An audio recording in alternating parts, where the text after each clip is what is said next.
live here. Just for the sake of the folks who are watching online, I'm not going to talk a lot to you guys. I'm going to mostly talk to our panelists and to the folks who are here, but you get to eavesdrop in. I am the Dungeon Minister. Sorry, I had to do that. And I am joined by first of all, two folks who you probably don't see their faces very often, and two of the three most talented YouTubers around. The fourth one is getting coffee and should be here shortly. The first, next to me here, John from Tale of the Manticore. Hey folks, Yes, golf claps all around. Fabulous podcast that also happens to be on YouTube, which is how I found it, and only realized later that it existed in podcast world, which is a world I just never visit. So I am one of the people who watches you on YouTube. And Sean, also known as Merlinster Ganderlore or Ace Eric. hello! The mind and the voice behind Mage's Musings. And when we first set this convention up and I asked people, would you be willing to come to this thing? And people started saying yes, which was astonished me. I thought, well, we should have a talk, we should have a panel of some sort, we should go over some subject. What could we talk about that would be interesting for people? And it something that I had noticed in my early time on YouTube, coming back into role-playing game YouTube, was, and on social media, this dichotomy or debate or polarization around, is what we do storytelling or is what we do a game? Yes, end of discussion. Yeah, no, that's right. Thank you very much, everyone. No, because it has elements of both, and clearly, John, you tell a story with your game. A story happens, yes. A story happens, yeah, and you're the only reason you're turning a microphone on and getting special effects and asking guest voices to come in and do things is for the sake of the story that you're telling. Otherwise, you just play solo D&D, which is a fun thing to do, but you wouldn't. And Sean, you're in a similar situation to me where you play the game and then recap it, but you very much tell a story around it. But at the same time, the other part of your channel is analyzing game systems and what makes them tick, and you had a series where you go through specific rules you talk about from this edition to that edition. Yeah, it's very chaotic neutral, depends on what I come up with. Yeah, so we all sort of live in that juncture between the two. And so as a launching off point, acknowledging that we may go anywhere with this, I'd like to just start the conversation around how we approach that relationship between the story and the game, and where the two mesh and where the two actually end up at odds at times. Mm-hmm. So that's vague enough for me to throw it to you so you can blink and look confused at me, because no, what do you find in that? Where do you find that the story and the game meet? Do you want to go first? Should I go first? You're closer to him, so. Okay. I got the proxy. Same time you think about what I want to say. Okay, I have to answer in two ways, because there's RPGs, table games and whatnot, and then there's what I do for my podcast, which isn't exactly that. It's a hybrid. It's an experimental fiction, and so it's a story and a game, and it really is supposed to be a mashup. So I can say that when I'm producing Tale of the Manticore, if I'm writing script, which is the same as playing the game for me, it's one thing. If I get to a certain length of an episode and I realize I haven't rolled any dice, then something inside me says, you're doing this wrong, you're ignoring the game part. So for me, when I'm making the the podcast, I'm really conscious of trying to always have both of those things, but if I had to prioritize one, I'd have to say the game is first, and then story happens as a byproduct. But at a gaming table, it's quite a different thing, where I feel like story is very much secondary to the game itself. Story is what happens when we roll dice and make decisions and stuff like that. For the podcast, which is more of a produced thing, almost 50-50. Yeah. I hope that makes sense. Now, here's just a curious question, because when you, in the course of one of your episodes, you say, I need to make a roll about that. Yeah. There's a sound effect of a dice. Yes. Are you actually rolling in that moment as you speak it, or had you done that previously and you're just retelling it? Yeah, so for the sake of consistency and Right. speed, they are samples of me rolling dice, Right. but yeah, they're canned. But it's a real dice roll that you have done. Absolutely, Yeah. absolutely. So all of the dice rolls are genuine, real, and I've never fudged a roll. I think that's really important, not just for games, but for the show as well, because the moment you start to fudge your dice rolls, that is the moment that you've decided, now we are storytellers and we're not gamers. Right, right. And the amount that does hinge on those rolls, though, and as you say, that the story happens when the roll happens. Yeah, That the story is not what you anticipated, definitely. it's not what you necessarily wanted. You may have grown to like a particular character, you wanna see them flourish, and then, not gonna happen. Because they've just gotten stabbed, That's right. and they're dead in an alleyway in the most ignominious possible way, and it's over. Yeah, and just like a game, you have something that you want to happen, Right. but that doesn't always happen because the dice have a mind of their own. And quite often those left turns and monkey wrenches, they make for the best moments. Not necessarily story moments, but gaming moments too. Sometimes it's wanting to happen that makes it not happen. I think The more you want it, the dice say, nope. They're listening. You want it, can't have it. Well, the other thing, of course, I mean, in a solo game, it's the dice, but in a group game, it's the dice and it's the players. Players. I mean, every DM knows, right? You have this wonderfully crafted dungeon with puzzles and traps and interesting monsters that you've adapted and tweaked and made up. And then the players just say, no, we're gonna spend the entire session shopping for rope. Yeah, that's all we're gonna do today. We're gonna shop for rope. And that's where it's gonna go, because you can't like grab them and shove them into the dungeon. And it doesn't matter so long as they're engaged that whole time. Right. If they're sitting at the table shooting the shit and they're shopping for rope, well, it's their game. Yeah. So this is a game about buying rope. If everybody's excited, everybody's having fun, then who cares? Right, right. Sean, you had recently in an episode, you talked about an encounter, it was a random encounter that happened. Okay. That, and you pretty much went down this same path, that you had a totally different idea in mind, but the dice decided that a random encounter was going to happen, and boom, a random encounter happened, and it took you down that route. First of all, can you describe the I think the what one you're talking happened? about is the wyvern, right? It was a wyvern, wasn't it? Yeah. It wasn't a dragon. So the basic setup is there's a wyvern stalking the area. And that had been established like 15 episodes prior, there's just a wyvern there. And the group had decided they were gonna do something, we're gonna go down to town, they had a mission, they had a task. En route, random encounter, it's the wyvern. The wyvern shows up, they have to fight it off. They end up killing it, then they're thinking, okay, well, let's drag the carcass back to the keep because there's a reward for it. And then they realize, oh, the wyvern's lair might have treasure, there might be other wyverns. So they decide, okay, forget the mission that we had planned, let's go hunt this other wyvern. So they took control and just completely changed what the original plan was gonna be. And it was their plan. It was They their plan, weren't yeah. scuttling your plans, they were scuttling their own No, plans. I never have plans, I sit down and figure out what the players wanna do and try to accommodate. Like I have a framework set up. Now today, like a session like today, I have to be a little tighter in the parameters.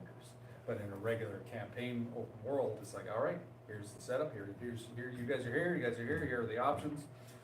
or, you know, or here, there are other things that are not on the things that I've anticipated that you might do, it's like, just adapt. But in the case of the wyvern hunt, it was like, yep, they decided, no, we're hunting the wyvern, that became the whole adventure. They tracked, the second wyvern down to its lair, and hunted it, and that was it, that was the story. There's an interplay. I like the way you put it, the story happens, you know, when you play the game. That's what happens. It's the emergent story, that's the buzzword, the term. Yes. Because there, in one sense, when people say, you know, as you said at the beginning, you jokingly, but honestly, are we playing a game where we're telling a story? Yes. Because clearly we're not simply playing a mechanics game. Because if we were doing that, we wouldn't bother to describe the dungeon. We wouldn't bother to say it's a wyvern. We'd just say, roll some dice, let's see if I can roll higher than you can roll. You know, and then there would just be that, and we'd sit around talking about purely numbers and stats. But we do invest, even in terms of setting the stage and creating that open world in which the characters can do anything and go anywhere.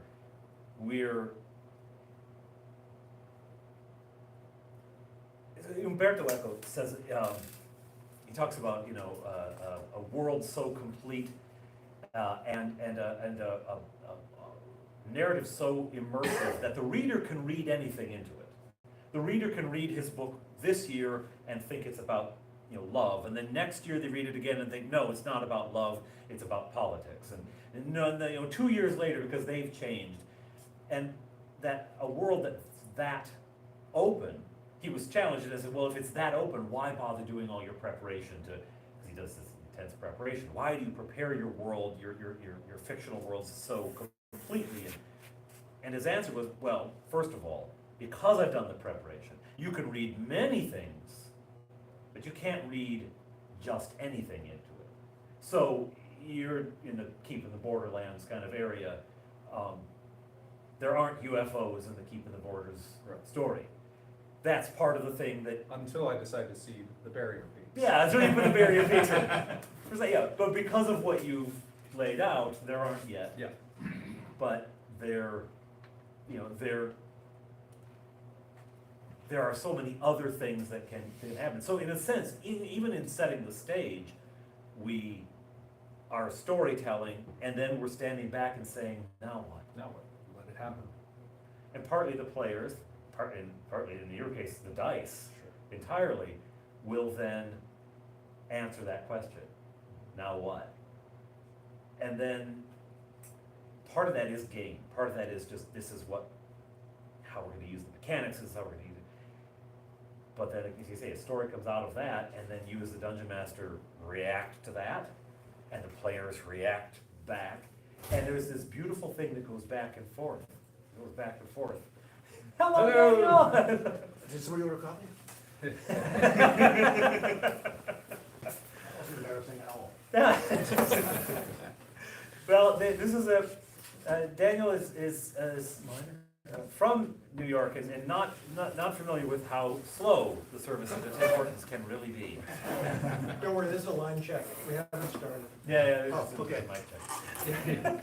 I might check with half a discussion. I did get coffee with people.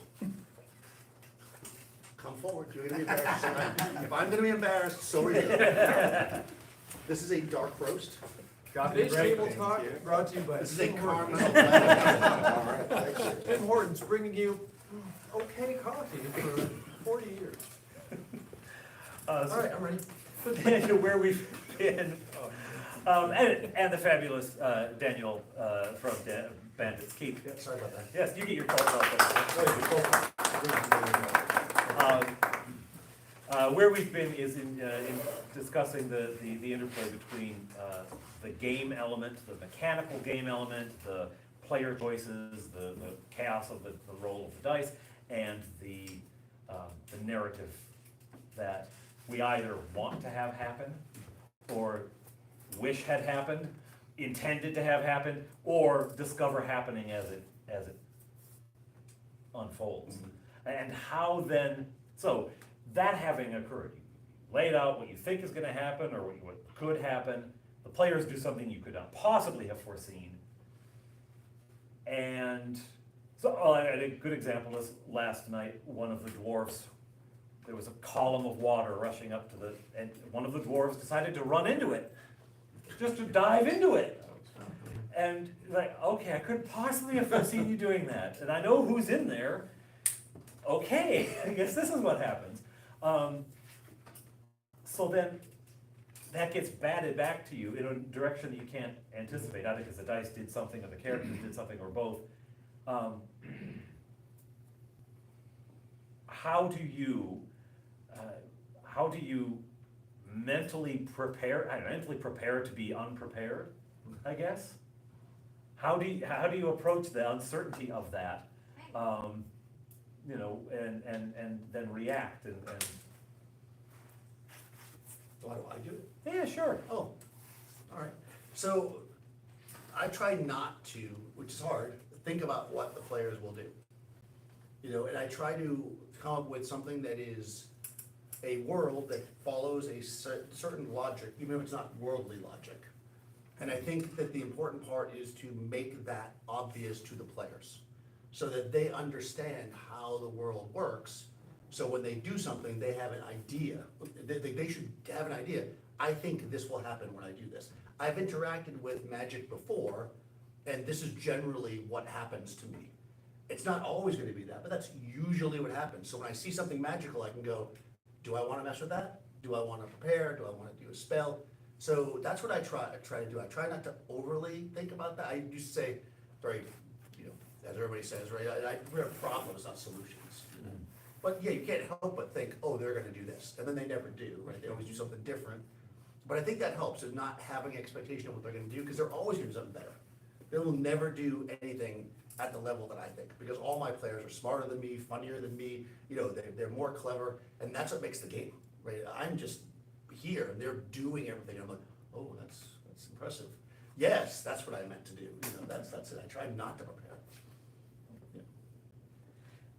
There's a difference. Is that what everybody else said? No, Oh, so, They had, okay, good. that was, it, you know, Theirs was much better. And now I'm wondering, We like, didn't why have that. prep at all? Okay, that's a good question. Maybe we shouldn't, but then why are there stacks of modules this high, which are essentially a prepared game? I think that there's a middle road.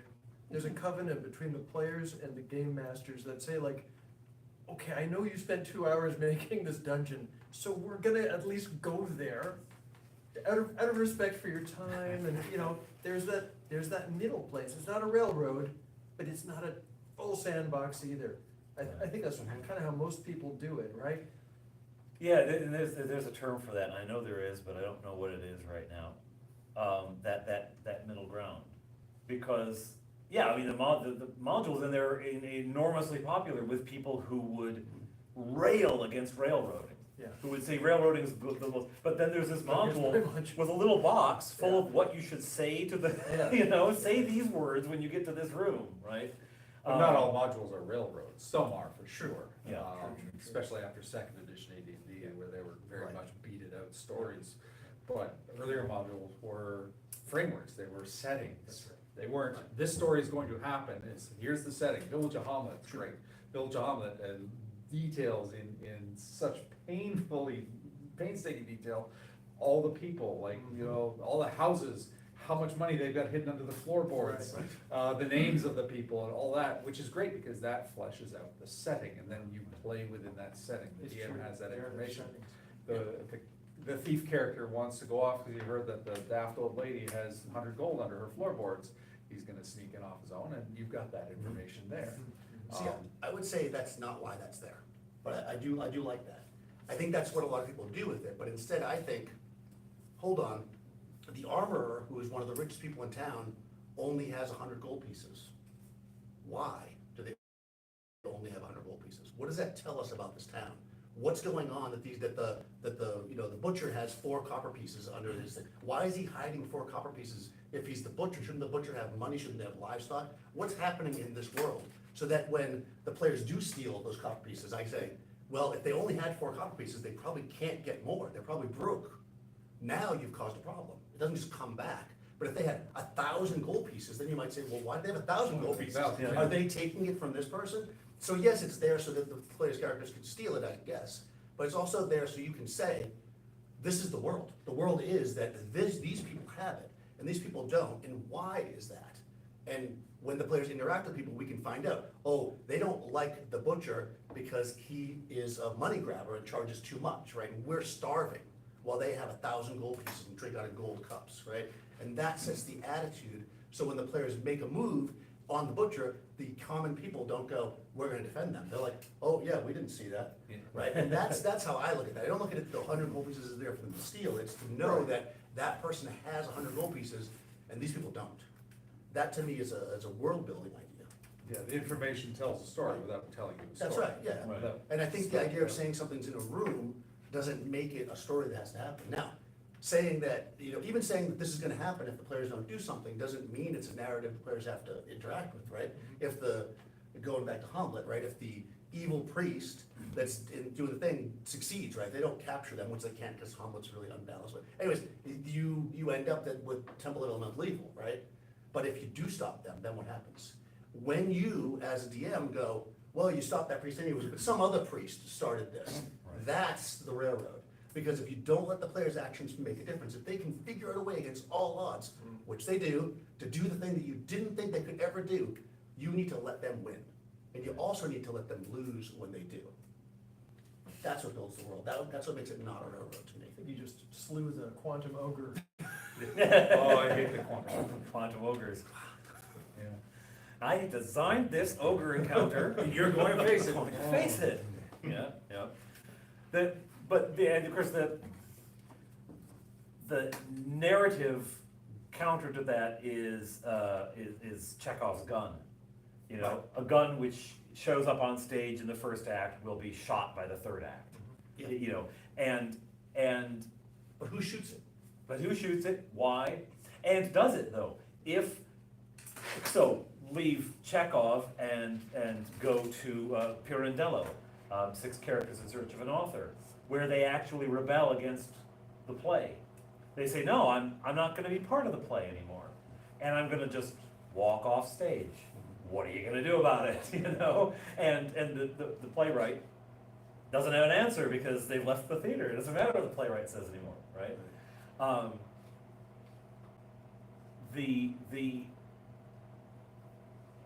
The potential terror of that, right? Mm-hmm. And this is why it has to be a game, because if you really put your heart and soul, as many of us do making the worlds, right? Like those of you who build these worlds, it's like you're really invested in this. And then to think the whole thing could come crashing down because this player just says, yeah, we're gonna kill the butcher. But it only comes crashing down if you have an expectation. If you're just creating a world to Right. be interacted Right. with, To be interacted with. Doesn't matter. Yeah, it doesn't matter what happens. Well, and the thing is, the world doesn't go away, the world changes, right? The players kill the butcher who's actually in league with the king, and he's been taking money because he's been spying. And now the king doesn't have the spy anymore. So what do? Do they make martial law, which is something that the players have to deal with?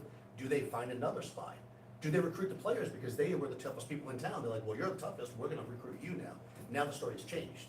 And the players can make that choice, oh, we don't wanna do that, or maybe we wanna tell the king, yeah, we'll do that, but then they're sneaking in trying to overthrow you, right? They should have the choice when they look at something and go, this is in front of me, this is what I do. And yeah, it's scary, they always do what you don't want them to do, because if you want them to do something, right? Which is, it's so hard to let it go and say, this is it, this is what's out here. And again, the thing about failing is super important. I think that's the most important part, is if they do walk away, you've gotta have it matter. And if you don't, that's when it crumbles in you. You spent all this time building this whole villain, and then they ignore them. And then you're like, well, it's over, the villain's gone. Well, no, they're not. They're succeeding, right? And then he might come back stronger and better or different. And then you're gonna find out when the players go to that town, that shopkeep that they really liked is now gone, to some terrible end, because they didn't step in. That's when they see that it's real and it becomes serious to them, then they feel it in their gut. And that's, I think, would be the ultimate, when the players feel that way.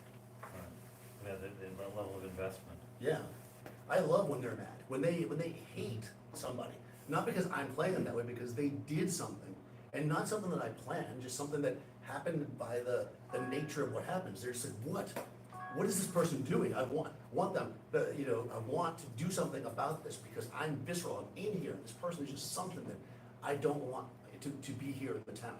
Whether you're gonna slay them or arrest them, or depending on your campaign, that's what I go for. If they're just coming in and they're like, oh, throw a dice, we kill orcs, that's fun, that's a game, and it's awesome, and there's nothing wrong with that either, but when the real narrative is when they drive that story because they want something, they're like, oh no, this guy's going down, because they did this, they took my thing, they did the thing, right? That's why they say capturing people is so good, right? You capture the player, you take their stuff, you hate that, right? Players You see so many being people give advice, captured. don't take player stuff, oh no, take their stuff, and it makes sense. That person that stole that item from the player is now amazing, they're a story, right? It's like, oh, they took my thing, which I can rebuy, but I want mine, Yeah. They Yeah. will, right? They'll go after it. That sense of violation, the people whose homes have been robbed, Right. we'll talk about. I mean, you can tell that the players have really fully ingested the world when they have that sense of violation, because on a piece of paper, they have to erase, magic sword +1. Right. It's like, it's just a piece of paper with a word on it, but, no, that's my My sword! sword, yeah. Yeah, they really invested in it. And the ultimate there is when they erase that sword to do something else they want in the world. Not because you took it from them, Yeah, but because if I give up this sword, something else I wanted will happen. And now I have to not have the thing I had. But the world's changing, and I care about the world, I care about these people, I care about this event, I want to stop this, and I will sacrifice my sword, my character, for that. And that's like the ultimate, right? The player that cares about their character, but then will sacrifice them. Not the one that just is like, oh, whatever, it's just a piece of paper, I'll just walk out there and get killed by the dragon, but the one that goes, I put investment in this character, I've had history, but if I can do this and my character might die, fine, I'll do it. And that to me is what I want. Like, I want the players to really make that choice. And then I feel terrible when the character dies, if it does happen. right. But that terrible is that pain is a feeling, right? And that's what we're trying to evoke, is a feeling, that's the narrative, that's story, that's the gut, whether it be, yeah, we won, or oh, we failed. That's what I'm going for, right? And not always the winning. If you win all the time, it's not good. If you lose all the time, you stop caring, but somewhere in the middle, right? Something you said there, kind of for me, hooked into another aspect of this that excites me and I think is a rich thing to think about, and that is that sense of how much they care and how important these things are. The world is changing, and whether they like it or not, and what change can they have in it. The playing of this game, because it has this openness, because it has the consequences of actions, and part of this is because I play with my children, right? It can be training ground for moral choices. It can be training ground for the world won't always come back, buttercups and roses and unicorn farts. It's gonna be, there's gonna be pain and there's gonna be loss. There will be much suffering in the days ahead, I mean, it's true though, that there's gonna be things that come back. And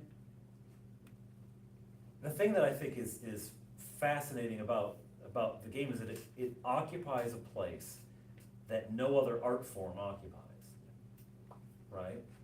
Like, lots of people write stories, but I've never seen anyone write a story that way and tell a story It's that way. It's magic. It's the most exciting medium, isn't it?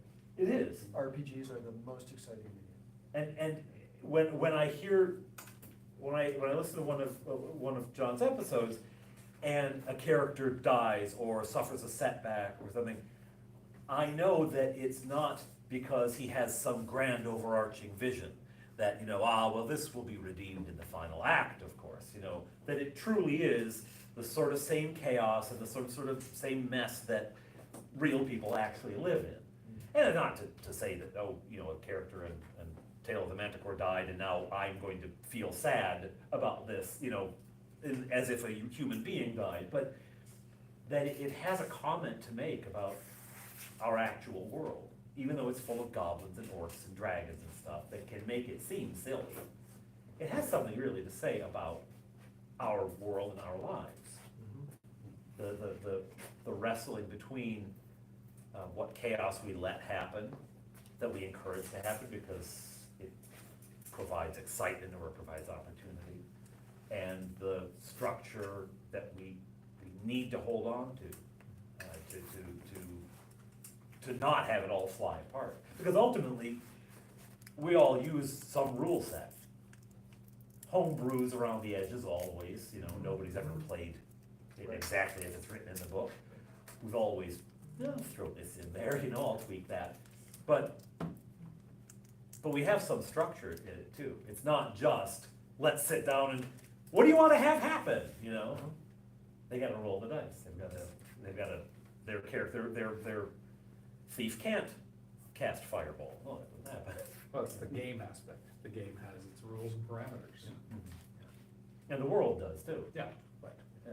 Well, in the case of an RPG, the rules of the game are the rules of the world. They're the physics that define how you interact with the world. Yeah. What do you think the role of, because I don't think it's viewed as an art form. I think by people in the hobby it might be, in the same way that, you know, people in Hollywood think that Hollywood movies are an art form, right? But I don't think it's viewed outside of the hobby by people, partly because until the advent of YouTube, you couldn't share it. Maybe post-Critical Role people do, I don't know. But what do you think the impact of the game, the hobby as art form can have? What would be like the heights that you think they could actually reach? I think the most gonzo heights it could reach would be if Hollywood would let go of, well, I'm just gonna pick on Hollywood right now. If they could let go of their 3-act structure where it's a foregone conclusion that the heroes will win, it's just what clever way that we didn't see coming will the writers get us there so that we go, you got me. But it is a gotcha moment in most cases, especially if we're talking about like action movies and Marvel type movies and stuff like that. It's we know they're gonna win, there's gonna be a darkest midnight moment where it seems like all is lost, but we know they're gonna be okay, we just don't know how it's gonna happen. And then they get us there cleverly, or in some cases not that cleverly, right? But what if they could release that and actually do a procedural movie? I can't see them doing it, because it would be such an enormous financial risk. Right. But wouldn't that be exciting if you had a movie where 1/4 of the way through, they stop the movie and flip the coin. Heads, it goes this way, tails, it goes that way. And then somebody flipped a coin and it actually did that, and then that happened a couple of times during the movie. That would be revolutionary and I think genuinely exciting, in the same way that when we read George R.R. Martin for the first time and Ned Stark dies, sorry, spoilers to the internet. He dies? That's my good one. But Sean Bean played him. But that was an exciting moment, because when you read that, you're like, this author will do what is not to be done. Yeah. And it's exciting because now there feels like there's real stakes. And I feel like if Hollywood could embrace that procedural model that exists in all RPGs, you would have the most exciting new art form ever. But they can't do it because it's too much of a risk. So we won't see it, but So YouTubers take up the mantle. yeah. Yes. Did you ever watch Bandersnatch, the Black Mirror movie? Right, that's what I was gonna say, that's what it was. Is I was that what thinking it about is? It's a choose your own adventure movie. You watch it on Netflix, and then every You once in a make while you have a choices, choice, right. and you determine the Right. course of the movie. Cool. I have seen it, you said YouTubers take it up. I have seen a YouTube video like that, where you come to a choice. And it's only probably 20 steps long, so it's not terribly involved, but I was thinking about it, only 20 steps. I could think of the work that must have been involved To do the as that thing steps. branched out into this tree. Yeah. It just kept expanding with every new iteration. It was Right. becoming insanely complicated. Me, myself, and I, let me shout out an amazing YouTuber, Trevor Duvall and Me, Myself, and I, he kind of does do that, No? except the movie isn't made. It's almost like you're seeing storyboard artists go through that exact process. Because he is playing an RPG and telling a story simultaneously, but all of it is done with a kind of a camera in the sky distance. You know, if this happens, there might be a snippet of dialogue, but it's like this plot point, this plot point, this plot point. But that is that exciting new frontier of the medium and storytelling. That, like, I love that stuff, but there's very little of it out there right now. What would be a movie that you think came close? Taxi Driver? Did anyone see it coming? Maybe did. Are there any movies that are improvised? Because that would be about the closest, something that was All improvised. the, Anything with Spinal Will Ferrell? Tap. Oh, yeah, the Christopher Guest film. Yeah, Christopher films, Guest Yeah, films. Waiting for Uh-huh. Best in Show. Yeah. Best in Show Yeah. would be a good example, or Mighty Wind. Yeah. Those are mostly improvised. Yeah.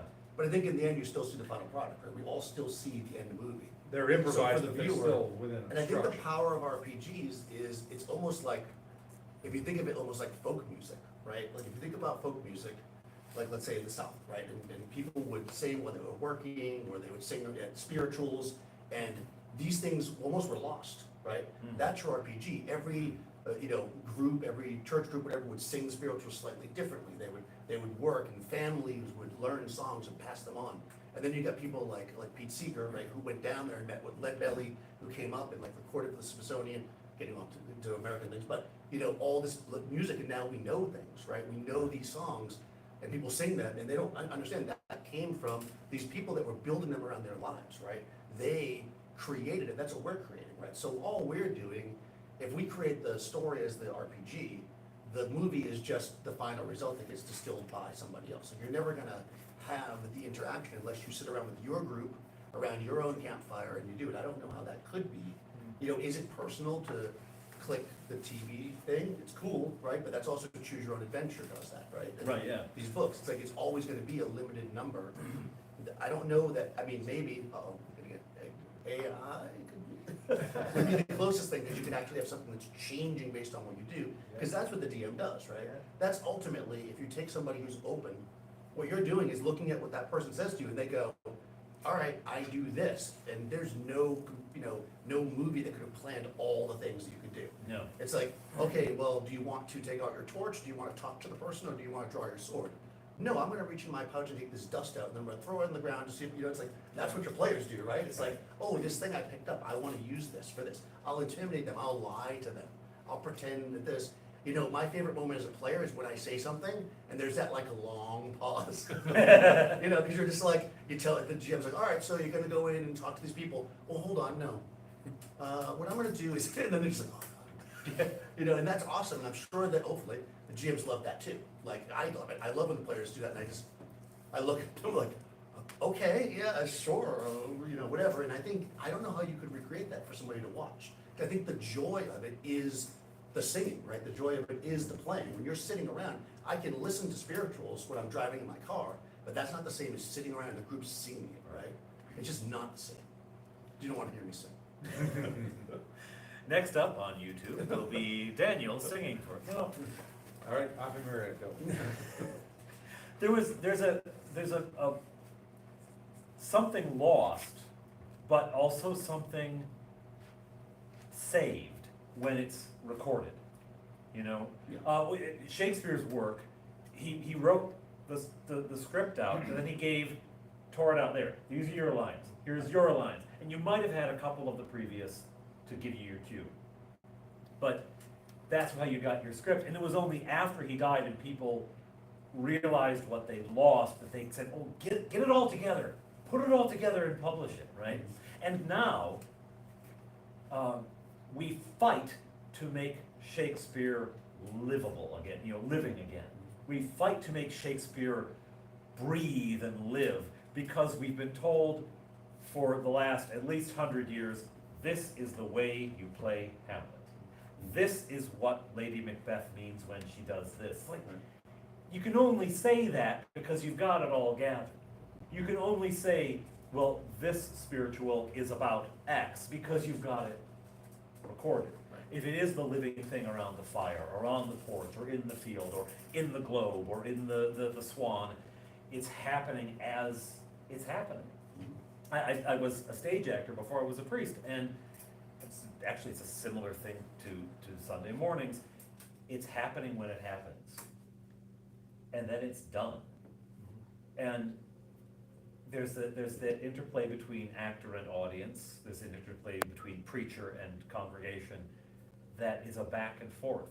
That only happens with that audience, with that congregation, with that group of players. You take the exact same adventure, you play it with 6 different people, you have a completely different outcome, because it lives as it's happening. Sid, the story as it's happening. I'm trying to think if there is a movie that is My Dinner with Andre, so completely non-3 act. I don't know. Is Crying Game, was that enough of that was a dice roll, wasn't it? You know, but it was like one, and they hung the whole thing off the fact of that. And then before and after, it was relatively predictable Hollywood. Yeah, a story like that would absolutely terrify every producer on earth. Could never happen. But I think you're giving me a great idea for another podcast. Actually, I don't have time. But if I did have time, I would do the podcast where you take one 5-room dungeon and then you have 10 different groups play that same thing, but they don't get to talk to each other. No. How entertaining would that be to see the same place, situation, conflict, experienced by 10 different groups of players? I would love that. I would watch the hell out of that. And you know what would be great is not you talking about it, or even us watching it, but the players talking about it after the fact. Oh, that'd be cool. Because if you've been played in Keep on the Borderlands, and I've played in Keep on the Borderlands, I guarantee it was different. But there were some things that were the same, right? There was that, spoilers, there's that barrel with the weapons, there's the ogre, right? The things, like, how did that play out at your table? It'd be interesting, and then you hear, what, there's a what? Hold on, what? Because they didn't see it, right? Yeah. That didn't happen to us. Oh, that did this. And I think that's fantastic. I think that is the mythology of it, right? That's when you get into, I didn't play modules when I was a kid. We didn't have them, I was young, and I had money to buy them. So when I got back into it, you'd hear people talking about these famous modules like Tomb of Horrors, and like, this is what happened to us, and this is what happened to us. But when you read it, that's there, but it's the players that didn't, right? It's, you know, or maybe the GM if you want to take some credit for The it. but interaction, yeah. It's the interaction, and just seeing how different people solve different things, and also, not just the players, but it'd be cool to have different GMs run it, because the way you describe that door might be different than the way I describe it, so players interact with that differently. So I think that's the story, is like, how do we all have the same language, but we all see it slightly different? I think that's, well, again, another beautiful thing about now that the RPG hobby is old, right? Now that it's been around, it's not just coming out of the grassroots, but we've got history. You know, I have history, 'cause I'm old. But no, there is that it's like listening to war veterans, you know, talk about, oh yeah, that was a mean piece of work, but they were in different parts of the battlefield. So this one saw the battle that way, this one saw the battle that way. That one was you know, back on the ship, you know, just firing inland, you know, as it happened. So they had totally different experiences of this same thing. But it lives in the telling of it in the different ways. So, if anyone's listening out there, that idea, I just take 10%. yeah, Right. you got a That's good. commission, 10% could- finder's fee for the idea, because that would be very cool. Yeah, that would- 10% of that big podcast money. Yeah, I got 63 cents off that video. I think it would be good to turn over to questions if people have things that they would like to ask these 3 titans of storytelling and gameplay. These three. These 3. I'm moderating. I'm just a moderate. What would you like to pose to? Well, really, anyone. If I was close enough, I could read the screen. Crickets. I'm looking at this link. Okay, yeah, if there's a question that comes up, is this there will be. live stream? I just Yeah, want to give you it's a shout out for My Oh, Dinner with Andre, hi, Mom. which is an amazing movie that most people haven't heard of. And My again, Dinner it's with Andre. virtually plotless. It is, but you can't get My Dinner with Andre action figures. Can you really? No, that's in Waiting for Government. It's another, it's in another, non-linear, almost less linear movie. I've got one that goes back to sort of just banal curiosity. Sean, what was the impetus for telling the story through the medium of the puppets and keeping yourself off of the screen? I was originally just going to be just me on the camera talking D&D, and then I screen tested, and I was like, oh, I don't like it, no, this is no good. I was awful, nope.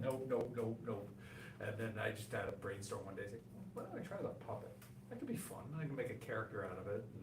And then the idea was born, and my dear old mother was retired, and she's crafty. I was like, can you make a puppet? She said, yeah, I can make a puppet. So she worked on the puppet for a bit, and there's the result.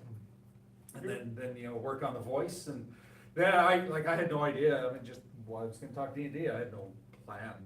And but one thing that had occurred to me is I watched various reviews of modules and games, and it's just somebody yammering, yeah, this module reads pretty well, and I like this villain. And I'm like, but how did it play? How did it play? How did the players interact with it? Because as you say, two different groups playing the same dungeon are gonna get two different results. And so then I came up with this idea of the review cap, where I would recap the bits that were played, not the whole module, just the bits that were played, and then discuss them. And then when a module was complete, then I'll talk about the overall. And then it just kind of grew from doing things and thinking about, okay, what can I do? What can I do? And then, I had to order the stick minis. I had bought those books just for actual play. My games, I run them, like you see a whole stack of them. And then it's like, oh, they're kind of expressive. I mean, I'll make the videos out of the minis, and I started creating these little tableaus, recreating the games, and the rest is history. It's like, figure out what can I do. Okay, now I can add music. I have a friend of mine who's a composer, and she gives me musical cues, and so now I'm layering all these effects. It's becoming quite a production. And has your editing time ballooned exponentially? Yes, but also as I've gotten used to Final Cut, it's diminished because I'm getting used to it. I know I figure out the shortcuts. Right. Similar question, John. Where did you? What was the impetus for the idea of a story that you roll into existence the way you do? I discovered, so during the pandemic, I came back from a deep freeze of role-playing. I'd left the hobby for decades. Came back in the pandemic and started to listen to a lot of podcasts, and I found one called The Iron Realm. And The Iron Realm was the one guy playing a solo game of D&D and making these packets of audio drama moments to sort of supplement his actual play reports or his game reporting. And I just loved it to death, and I thought, I'm gonna find 12 more like this, and that will be my life. I'll just listen to these amazing things. But I looked and I couldn't find a single other one. And so then I thought, well, I've got all this time, I've got a studio, I really want to get involved with this, so I just decided to take his idea and expand it as far as I could, and make it the best thing it could be, I guess through the filter of my brain, if that makes sense. So the idea is not mine. There's another guy who came up with it called Abel Enzo, the sort of the semi-actual play idea. And I just sort of ran with that and tried to blow it up as big and emotional as I could, and sort of put my best into it. So I try and find like the best voice actors I can, the best music I can, the best writing I can, and and just make the best product I can using that original kernel of an idea. Yeah, I recommend that podcast, by the way. The Iron Realm is another recommendation. And Daniel, you were telling someone, and I was over because people have been talking about the genesis of your own channel.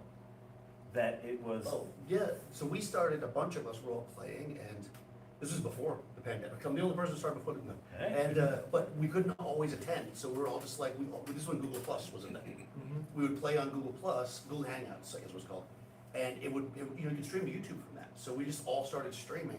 So like my first 200 videos are just games. Like I would stream a game and then be like, and my friend wasn't there, and be like, oh yeah, watch the game, you could see what was going on. And that's all that really we were doing. And then eventually, I don't know, one day I just started talking about stuff. I was like, I don't talk about stuff today. I think I just saw other people doing it, and I thought, I have something to say. I have a big mouth, so.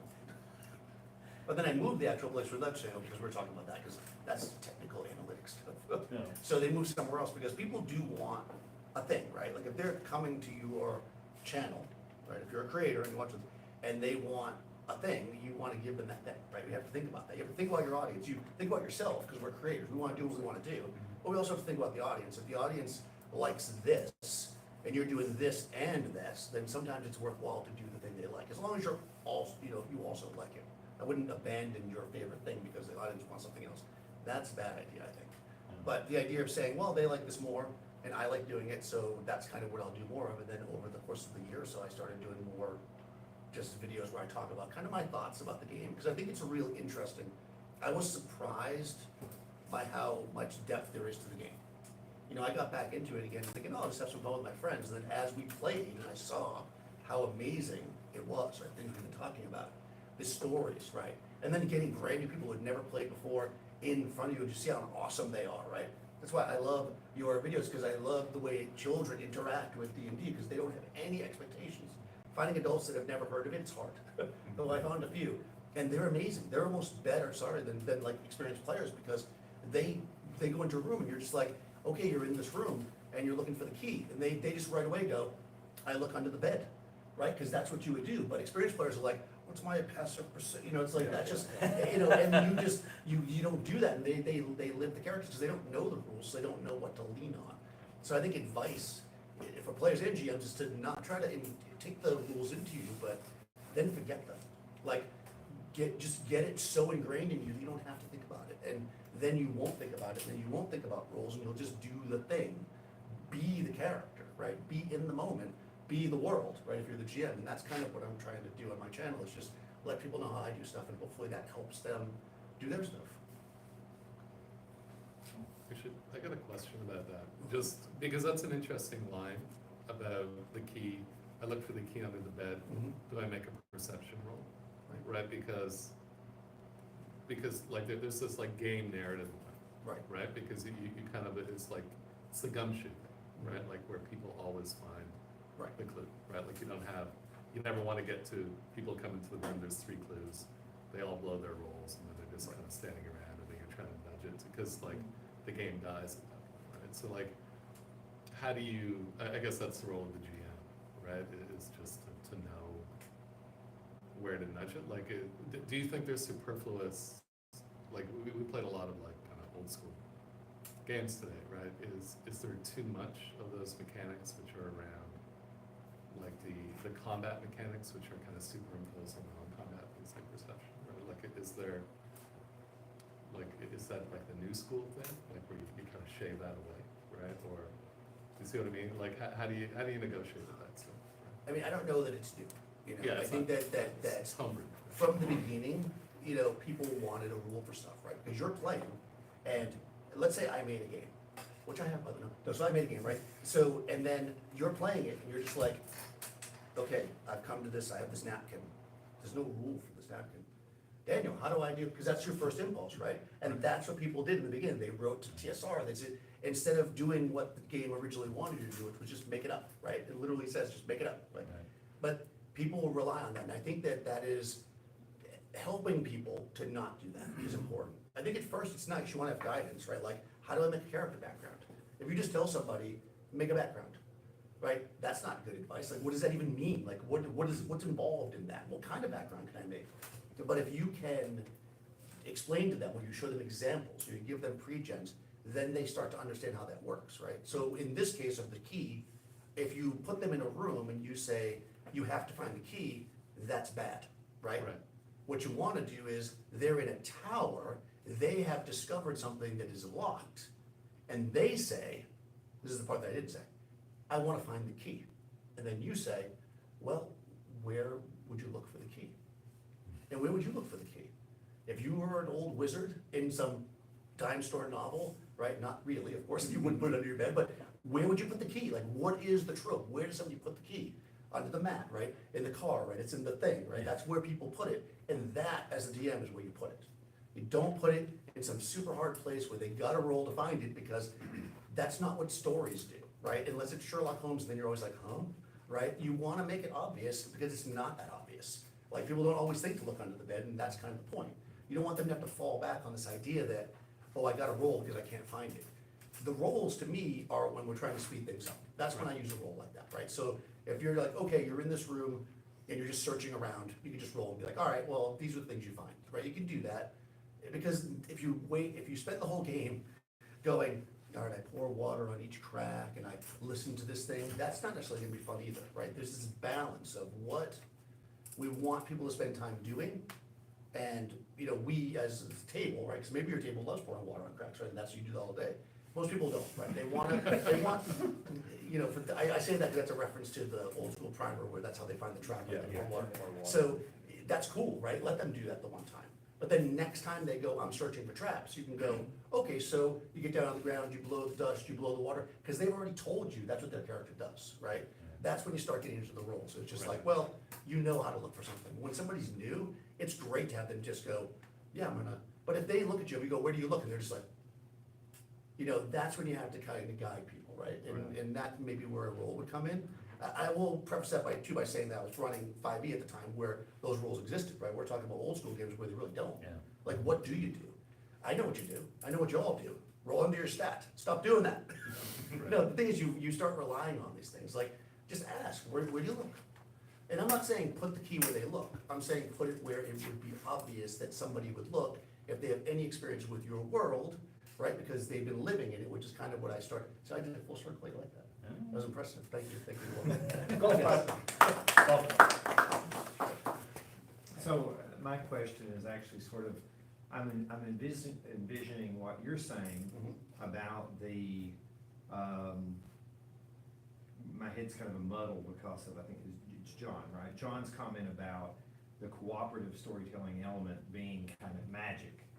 And I really buy into that, right? Because I've studied the Gaysar epic. I don't know if you all have ever heard of this, but it's the hundreds of volumes it would be if it were all written down. It exists in Tibet, and there's actually this whole ritual thing that around, it is sort of a performative thing, right? So it's a improvisational art form, sort of. So, you know, this is a thing set back in the 8th or 9th century or sometime along in there, and you know, you may have motorcycles in there or whatever, right, depending on the traditional storyteller. So that's sort of one axis, I think, is, and when we're talking about kind of how the players interact with things so that there's a consistent logic within the world.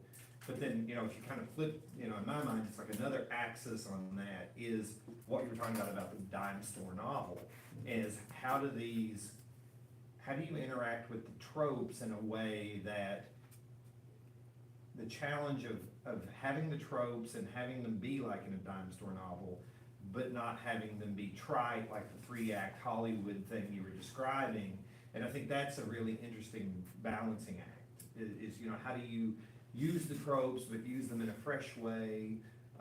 You know, one of the things that really inspired me was learning that, you know, that old school D&D was apparently kind of tacitly post-apocalyptic, you know, because I, for whatever reason, love post-apocalyptic literature, and you know, apparently that was kind of baked into the early BX, you know, maybe Holmes, I don't know. But anyway, if you all would just kind of riff on that, you know, what are your thoughts about those tropes and how you use them, how you keep them fresh?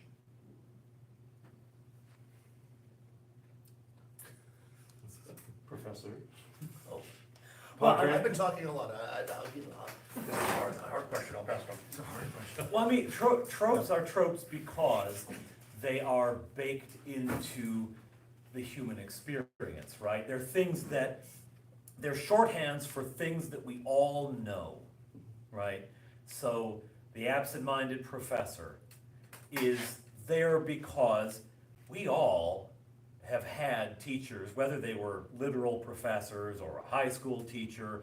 We've all had that teacher who's so caught up in what he or she is teaching that they haven't the foggiest clue, that their fly's undone, their shoes untied, and they have jelly stains all up and down their clothes, right, from breakfast. They're just lost. And so that's a trope for a reason. And the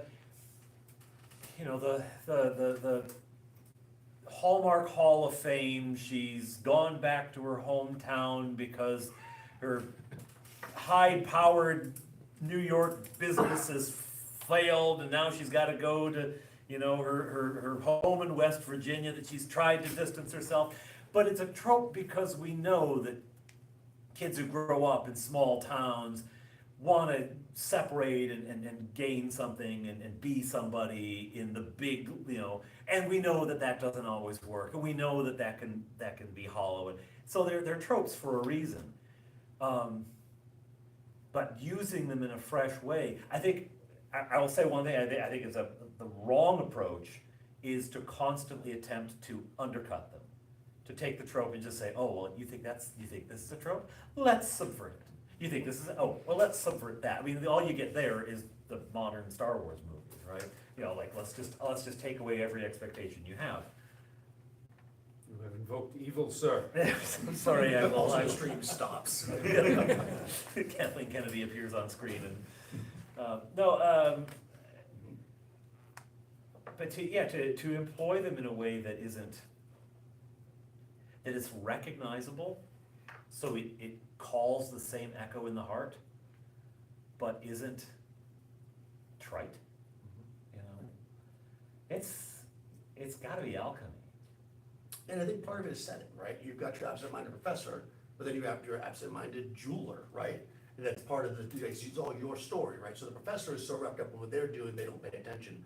This guy is the jeweler, right? And this thing's been missing because they're so wrapped up in this, right? So, and you can use the absent-minded professor trope to have people recognize, oh, this person probably doesn't pay attention. This could have easily happened behind their back for that reason. So you're using that, but it's not always a professor. Like that's kind of, but having them secretly an evil genius who was doing that to, and their charm person is actually on the jelly or whatever, that would be the subversion that's like not gonna work.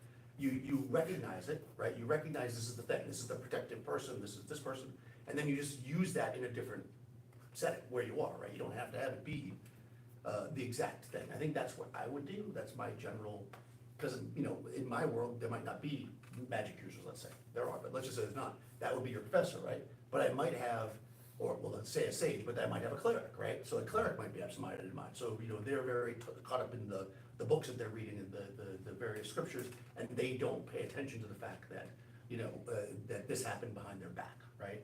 But they still recognize, oh, this is that professor, right? So the trope is still there. It's just shifted, if that makes sense. And you do want to surprise people. I don't want to say that either, but like you said, you don't want it to happen all the time. There will be the occasional surprise, but that should be like leading. It's really hard to do oh, you should have known that all along, sixth sense thing. Like that doesn't, I cannot pull that off. Maybe you can, I won't say you can. So you want to make sure you're telegraphing stuff. You want people to understand if you're going to subvert it. Like, why is this guy acting this way? Oh, he's absent-minded, but then all of a sudden we notice actually when you go in this other room that all the notes are perfectly written out and everything's organized. You got to give that clue, right? Because that's how they'll know. You've got to give them those clues, which goes back to your gumshoe thing. Like, it has to be there. That's not jelly.